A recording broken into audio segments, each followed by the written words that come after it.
Hi, I'm astrologer Penny Dix and welcome to another Astrobite. And today's is for February the 14th. And of course, it's Friday. It's the end of the week. But oh yeah, it's Valentine's Day. So it's that hearts and flowers day, chocolates and champagne and all sorts of lovely things and cozy little romantic dinners. If you are fortunate enough to have another that you can call your Valentine. And I sincerely hope you have that person. But of course, we know realistically that it's often a dream for many of us, and that these kind of romantic ideals that we have kind of sold to us via the media and marketing are not necessarily the reality of most people's lives. And I think, and I am going to come to the astrology in a minute, but I just want to say something about the energy of days like Valentine's Day, when there is a kind of an anticipation and an expectation and a disappointment, because I would say 98% of the population of the planet do not have the media presentation of the happy couple having the romantic dinner. If you're one of that 2% that do, you are so fortunate and very blessed and lucky. But let's move on to the astrology of the day before I wax lyrical and go off down one of my rabbit holes. Today, Mercury, the planet of communication, which we need in big dollops today, is moving into the sign of Pisces. This is actually quite a big deal because the sun, of course, will follow Mercury into Pisces in 2 or 3 days' time. I think it's on the 18th. The sun will move into Pisces from Aquarius. Pisces is the last sign of the zodiac. And so what we have with Pisces is this energy of completion and endings, but also sometimes it can mean that our ideals and dreams and imagination become too kind of unrealistic. They get caught in the numinosity of the oceans, so that Mercury in Pisces can tend to make us perhaps a little bit unrealistic within the relationship department. So there is something about this energy which really asks us, implores us to find some earth somewhere to keep grounded and keep our feet on the ground. The moon is in Virgo today, so here's a little bit of earth coming in with the flexibility of Pisces. And the moon is in opposition to the planet Saturn. So Saturn in Pisces and the moon are asking the question, does this relationship truly serve you? Does this relationship, if you have one, it could be a business relationship or a good friend relationship, does this still serve you? Do you need to slow down and take kind of bird's eye view of the situation you find yourself in? Because I think there's been this energy around, especially with the full moon that we had on Wednesday, of dynamic, shocking and unexpected change, sudden endings, sudden beginnings, revelations, really kind of out of the box, unexpected and strident communication. People really saying it how it is. And of course, the sun is still squaring Uranus. So we're not out of that energy yet. Uranus today is actually trining the moon in Virgo. Kind of saying there is hope. So whatever, excuse me, situation you find yourself in with regard to relationships, be circumspect about how they can unravel and unfold and move forward. But how does this sort of energy play out if you're single, like myself? Well, maybe what we have to look at is the relationship we have with ourselves. Because sometimes we forget, and maybe a day like today, which is Valentine's Day, which is really about couples, and I think singles can feel quite isolated just because of the media hype. You know, you go on social media and you just see all these hearts and flowers everywhere and love, love, love, love, love. And I have nothing against love. I love love. But if one's single and really not choosing that status, still in that state of hoping to meet the beloved, then it's not an easy day.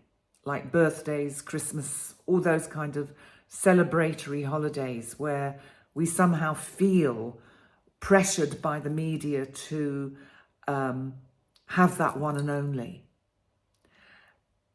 So I think today is about practicing self-love. And the energy of Saturn in opposition to the moon is really saying, hey, slow down. Just slow down and find some structure in the kind of numinosity of your thoughts that may be going all over the place and imagining all sorts of things and even overthinking. You know, Mercury in Pisces doesn't have anything to kind of hang on to. Mercury is in a sense, you know, just kind of swimming around and looking for something to pass its message on to. So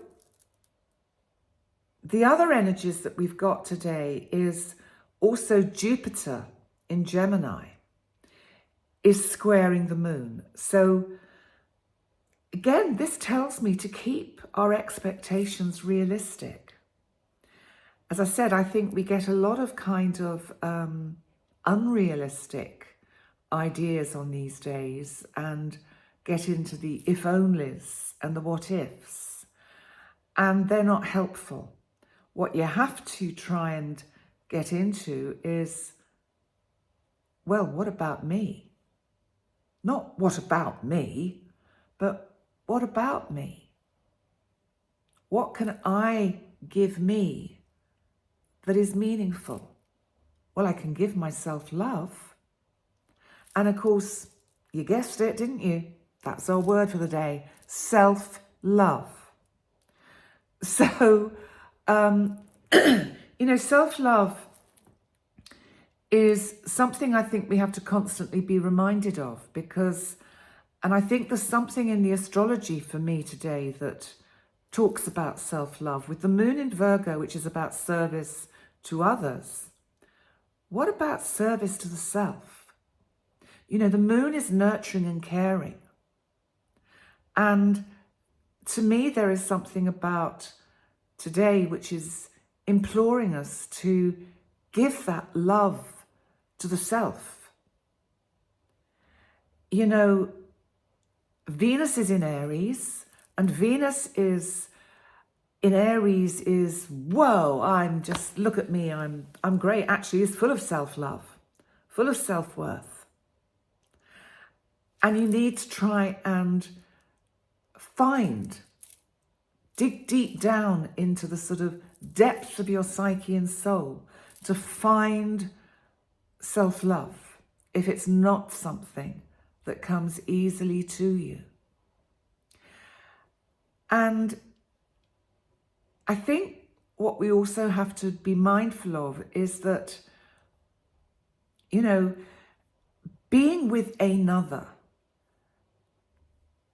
is something that we have to actually also make a sacrifice to, because if we are in a relationship with another, then we also have to use compromise, and we have to kind of compartmentalize a lot of perhaps the dreams and ideas that we have had. So in a relationship, you could actually say self-love is even more important, and not the selfish love, which becomes ego-centered and narcissistic, because that's not helpful. Or the other way, where it becomes that codependency, where you can't move or breathe or do anything without the other. So let's have a look at our quotes for self-love. Because Buddha said, good old Buddha said, you yourself, as much as anybody in the entire universe, deserve your love and affection. Lovely. Brené Brown said, owning our story and loving ourselves through that process is the bravest thing that we'll ever do. And, you know, it isn't easy to love ourselves. We're so good at beating ourselves up. And I know you all know this, but it doesn't do any harm for us to remind ourselves and sometimes just sit and think, wow, I got here. I got to this point in my life. I have survived, and I'm not talking about myself, although it applies to me as well. I have survived many difficulties, tragedies, endings, traumas, but I'm here. And to also reflect on the fact that so often we beat ourselves up and we're critical of ourselves, self-criticism, self-blame, sort of self-hate. So that, you know, how you love yourself is actually how you teach others to love you. And Rupi Kaur said that. Tina Fey said, do your thing and don't care if they like it. That's a bit Saturn in Pisces, actually, because Saturn's not comfortable in Pisces, but Saturn's just doing its thing and saying, well, if you don't like me here, not my problem. I'm here. I'm here for the long haul. And of course, Saturn is going to be moving into the sign of Aries for a short while, just to dip his toes in, as they say, to the fiery fires and assertive behavior, which will really wake Saturn up. So that's coming in the spring, and that's going to be quite big. Oscar Wilde said, to love oneself is the beginning of a lifelong romance. I think that is very beautiful. And, you know, your relationship with yourself sets the tone for every other relationship that you have. Robert Holden said that. And I think it's really important to have the awareness and be aware of how we can be so harsh and hard on ourselves, and how difficult it can be to acknowledge and forgive ourselves for being unkind, hurtful and hateful to others. And to know that, you know, that just because we have those thoughts, it's actually okay, because it's our shadow, and it's okay to think that, but Don't have it about yourself. Try and love all bits of you. Love your shadow bits. And just the awareness of it helps you keep it in check so that it doesn't come spilling out in destructive ways at very inappropriate times. There was an unknown quote to finish this one, which is, be your own biggest fan, your own best friend, and your own soulmate first. Now, I like that. I think that's rather cool. And so, you know, be kind to yourself. If you are having a romantic Valentine's Day, how lovely. If you're just with a friend, make it special. Make it a special day, whatever you do. And don't self-abuse, which is often what we do, because we think, oh, well, it's Valentine's Day or it's Christmas or it's this, so I will have that big piece of cake. Because you know what? That's self-destructive and it's not very loving. It doesn't mean don't have the big piece of cake, but maybe have a small piece and save some for tomorrow. I know I'm being a bit of a killjoy, but you know, that is actually self-love. So be your own soulmate first and be on your team. Know that you've got your back, even when it feels like others don't. And don't forget that the divine always has your back. So on that note, I will bring this Valentine's Day reading to a close, and I really hope you have a lovely day, whatever you do. And please remember to like, comment, and subscribe. And I'm doing a live Valentine's special. Of course I am, with conscious medium Brandon Russ later on today. It's at 5 o'clock Central European time, which is 11 o'clock Eastern time, I think, in the morning. And we'll be looking at some lovey-dovey stuff, as well as how the energies are affecting the planet currently. So do join us for that. It'll be streamed live on both our channels. So it's always good for a laugh. And sometimes you even learn something. Anyway, on that note, thank you so much for joining me for today's Astrobite. And I'll see you very soon. Bye for now.